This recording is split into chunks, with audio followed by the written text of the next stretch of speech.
BFM Bourse, vos placements, nos conseils sur BFM Business.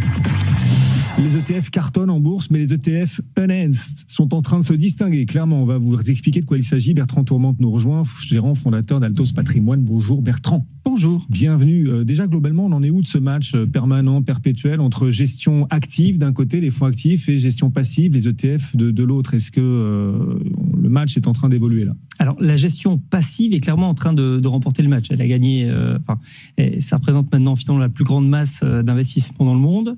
Il grappille, en fait, c'est un raz-de-marée en fait qui vient grappiller petit à petit la gestion active, donc les gérants qui vont choisir un titre plutôt qu'un autre, etc. Donc ça, c'est sûr qu'à l'échelle mondiale, le match est en faveur de l'indiciel.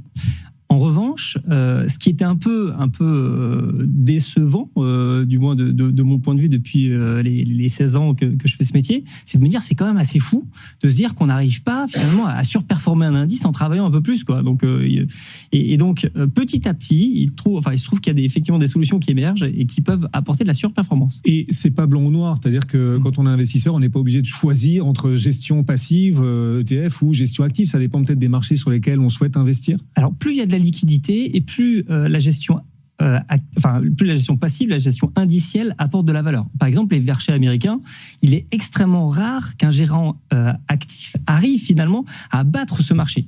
En revanche, à l'inverse, tout ce qui est marché émergent, dans les pays émergents, on voit encore des gérants actifs qui créent de la valeur, qui se distinguent et qui amènent une surperformance. Sur tout ce qui est micro-cap, petite capitalisation, également, en fait, moins il y a de données et plus finalement le gérant peut identifier de la valeur et sortir son épingle du jeu. Alors, c'est vrai que ces dernières semaines, ces derniers mois, on a vu l'émergence des ETF actifs, donc avec de la gestion active derrière.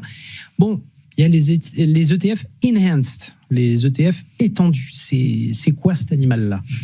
La traduction littérale, je pense que c'est ETF amélioré.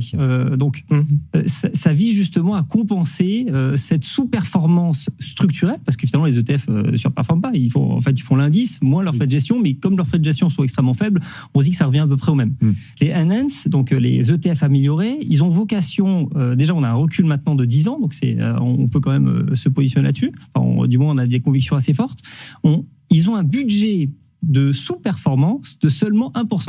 C'est-à-dire que, contrairement à un gestionnaire actif qui peut prendre des grands paris, se dire je crois à fond sur Ryanair et puis finalement ça se passe pas comme ça, les Enhanced ont un budget d'ajustement qui est extrêmement faible et donc un risque de sous-performer extrêmement faible. Quand on regarde sur les 10 dernières années, il n'y a que 2 années de sous-performance et ils ont sous-performé que de 0,2 ces années-là. Le reste du temps, ils surperforment systématiquement entre 1 et 1,5%.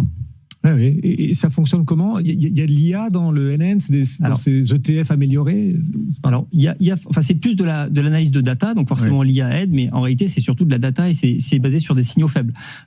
L'exemple le plus flagrant, c'est de se dire, si on croit, dans l'analyse ils vont analyser énormément de données sur énormément de sociétés différentes. Déjà, ils vont commencer par resserrer le nombre de sociétés sur lesquelles ils investissent. C'est-à-dire que s'il n'y a pas de données, ils n'investiront pas dessus, ou alors ils se mettront à l'indice. Ça, c'est le premier point. Donc, finalement, s'ils veulent battre un MSCI World, ils vont coller finalement exactement à la MSCI World et en fonction des signaux faibles qu'ils vont déceler, ils vont un peu, mais quand on dit un peu, c'est vraiment c'est 0,5% ou 1% maximum d'écart, mais quasiment pas. Et par exemple, si on prend Walmart, ils vont analyser le taux de remplissage des parkings pour identifier avant la publication, de savoir si oui ou non ils vont surperformer à la hausse ou à la baisse. Ah oui, ils ont des yeux partout. Alors ces ETF Enhanced que vous venez nous présenter aujourd'hui, c'est Bertrand Tourmente, Altos Patrimoine qui nous accompagnait. Merci Bertrand d'être passé nous voir. Merci.